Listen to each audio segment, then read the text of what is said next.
네, 오늘 우리가 함께 나눌 하나님 말씀은 요한계시록 2장 8절에서부터 11절까지 기록되어 있는 본문의 말씀입니다.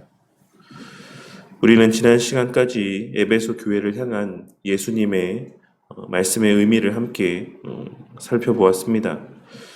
우리는 지난 시간까지 함께 나눈 말씀 가운데 기록된 에베소 교회의 모습과 그 에베소 교회를 향한 책망의 말씀을 유심히 살피고 우리 각자의 마음 가운데 깊이 새겨야만 할 것입니다. 왜냐하면 오늘날 개혁교회의 모습이 바로 에베소 교회의 모습과 유사한 부분들이 너무나도 많이 있기 때문입니다.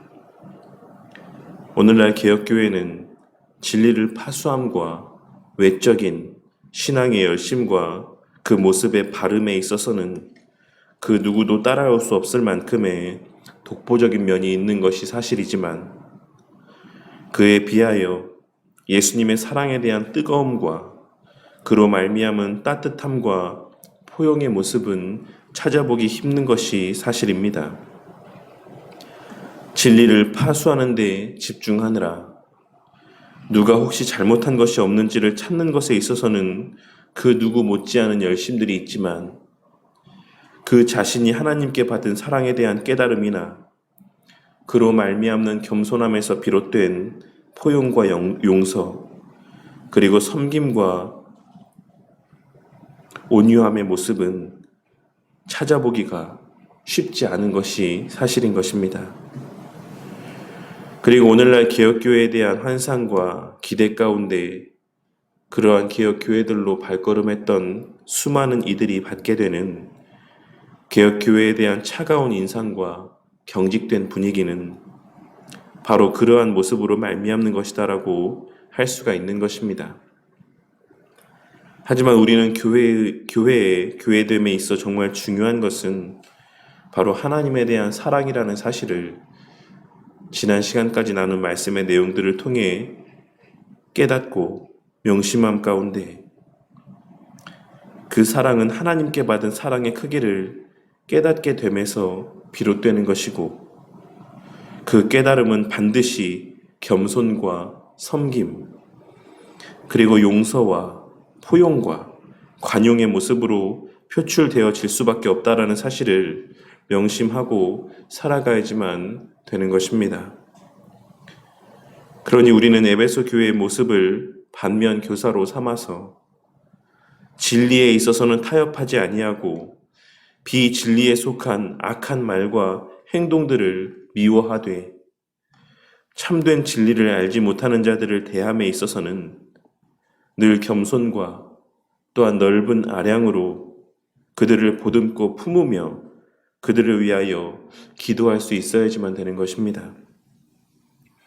그리고 그러한 교회의 모습이야말로 우리 하나님에 대한 첫사랑을 기억하는 자들의 신앙의 모습이자 주님을 기쁘시게 하는 교회와 성도들의 참된 모습인 것을 깨닫게 되는 은혜가 있으시기를 바라겠습니다.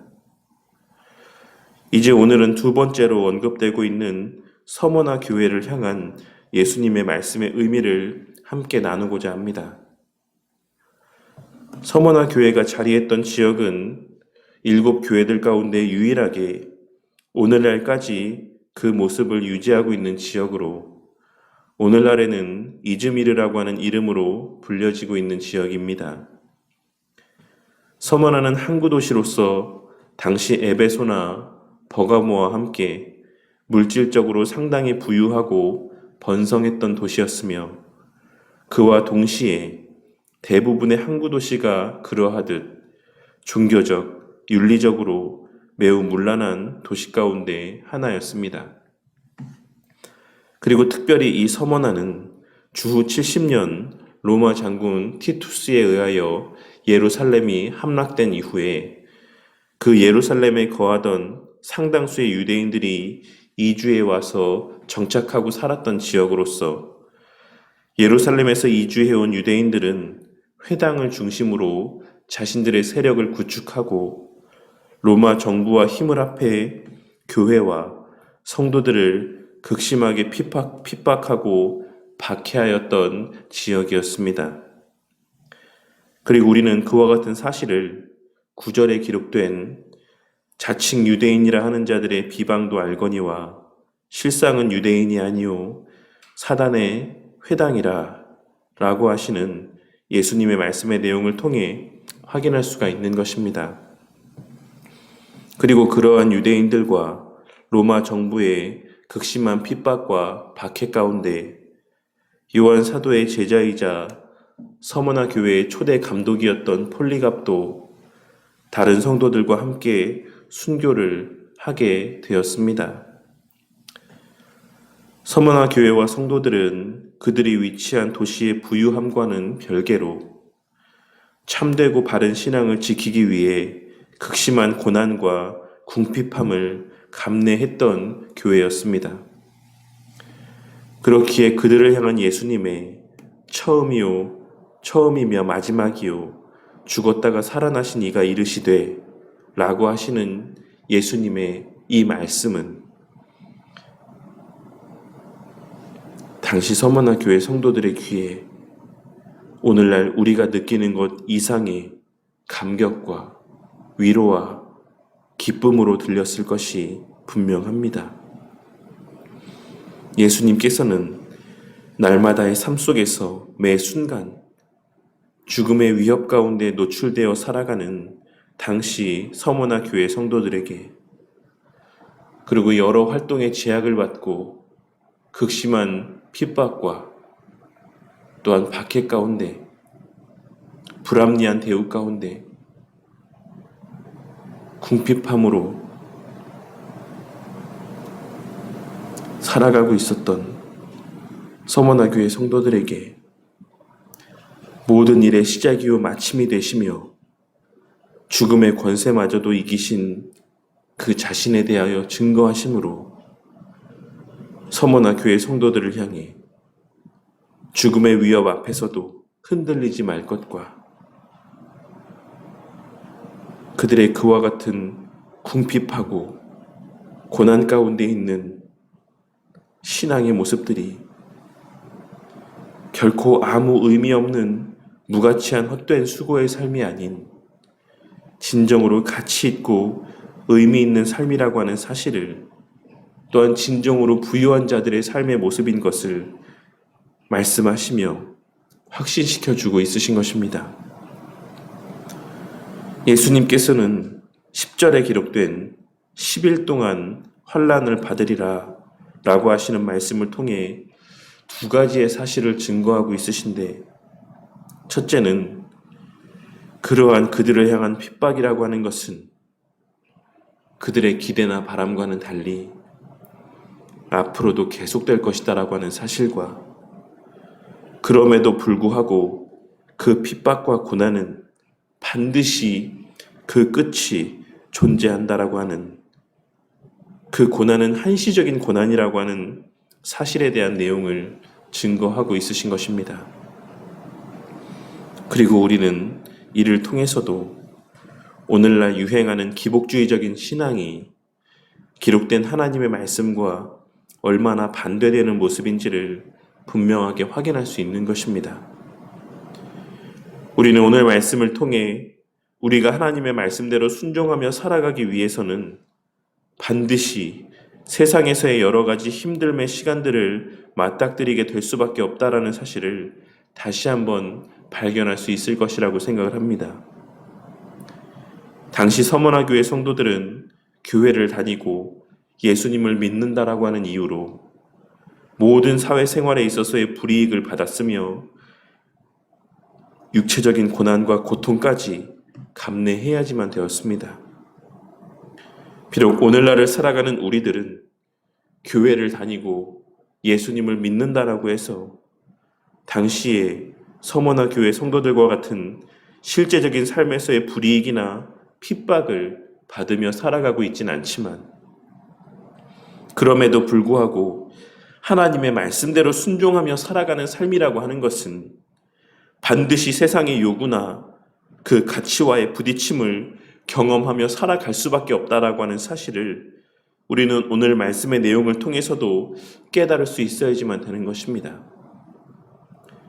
우리 성도님들 가운데는 아마도 뭘 그렇게까지 하면서 신앙생활을 하느냐? 너만 그리스도인이고 예수 믿는 사람이냐? 뭘 그렇게 유난을 떨면서 너 혼자만 신앙생활 하는 것처럼 그렇게 유난을 떠느냐? 라고 하는 말들을 한 번쯤 들어보신 성도님들도 있으실 것이다라고 생각을 합니다. 그와 같은 말들이 사실 그리 좋은 뉘앙스의 말들은 아니지만 오늘날과 같이 많은 부분에 있어 신앙의 타협이 일어나는 이 시대 가운데는 그와 같은 말들이 칭찬이 될 수도 있을 것이라고 생각합니다.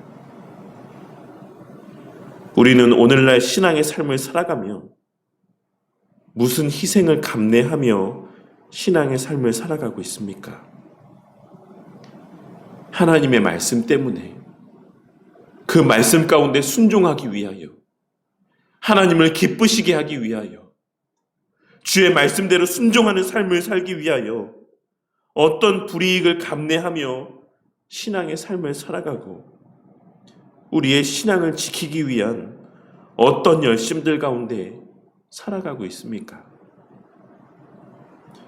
물론 이단의 잘못된 가르침에 빠져 사람들의 손가락질을 받으며 살아가는 자들도 그와 같은 자신들의 삶이 의로운 핍박이라고 이야기를 하고 수백억의 보상금을 내놓으라며 반정부 시위, 불법적인 무력 시위를 벌이는 전광훈이라고 하는 사람을 추종하는 맹신하는 이들도 자신들의 삶을 신앙의 핍박이라고 포장하여 이야기를 하기도 합니다.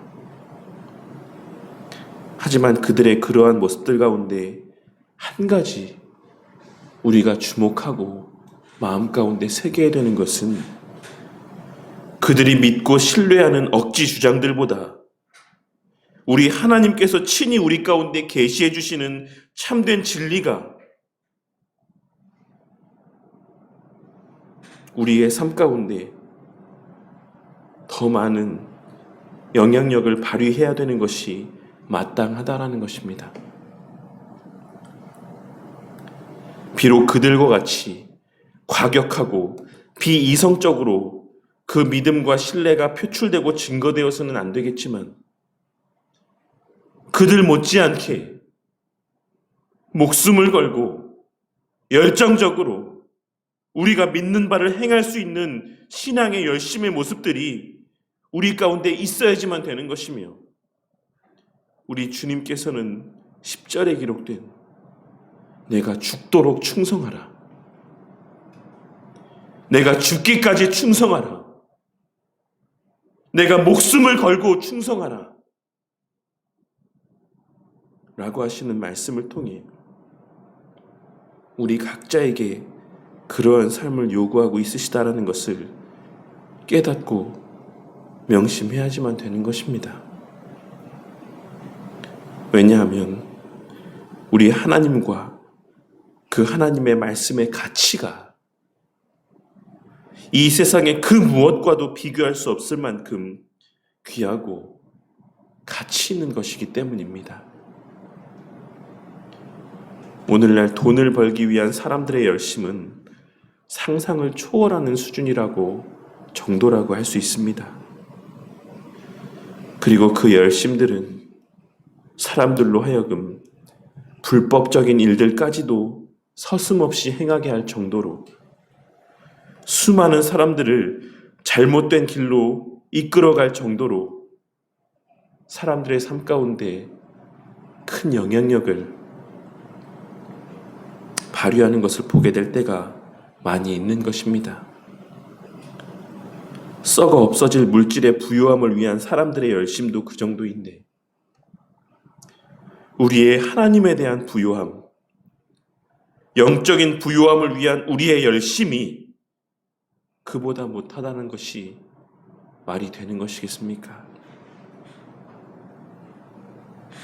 우리 각자의 삶에 있어 돈을 벌기 위한 노력과 열심들보다 먹고 마시기 위한 열심들보다 이 땅에서의 육체적인 욕구를 채우기 위한 열심들보다 하나님의 말씀을 보고 하나님의 말씀을 배우고 하나님의 말씀을 행하는 것에 있어서의 열심이 그보다 못해서는 되겠습니까? 오늘 말씀에서의 서문화 교회를 향한 실상은 네가 부여한 자니라.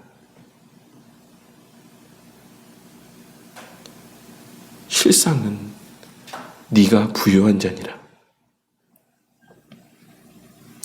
라고 하시는 이 주님의 말씀이 우리 각자의 마음 가운데 깊이 새겨지는 은혜가 있기를 바라겠습니다. 그리고 이미 죽기까지 충성하며 그 목숨을 초계와 같이 버려가며 아끼지 아니하며 주의 말씀대로 순종하며 살아가고 있었던 서머나 교회를 향해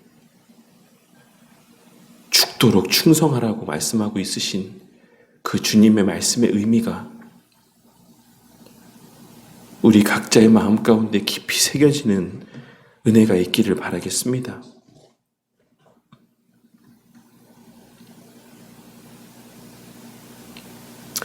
그리하여 우리의 앞으로의 신앙의 삶이 우리의 기대나 바람과는 달리 늘 평탄하고 형통하기보다는 힘들고 고통스럽게 여겨질 때가 더 많을 수도 있지만 우리가 바른 진리의 말씀대로 순종하며 살아가는 그 삶의 여정들 가운데 세상의 수많은 목사들이 이야기하는 것처럼 늘 형통하고 평안함만이 가득하지 않을 수 있지만 우리의 하나님에 대한 사랑과 그 사랑에 대한 열망들이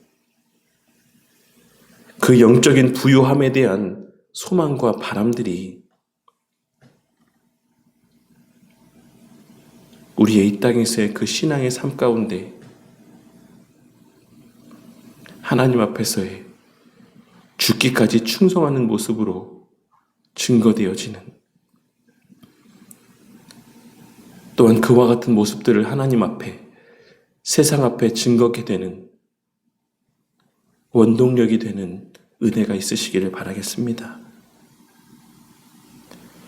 그리하여 그와 같은 수많은 고난을 다 감내하며 이 땅에서의 주어진 그 10일의 삶을 다 살게 된 이후에 둘째 사망의 해와는 아무 상관이 없는 영생의 자리에서 생명의 관, 승리의 관이 그 머리에 쓰여지는 영광을 우리 주님과 그리고 다른 우리 모든 바른교회 성도님들과 우리의 수많은 동역자들과 함께 누리고 만끽하는 우리 바른교회 성도님들이 되시기를 주님의 이름으로 간절히 축원합니다.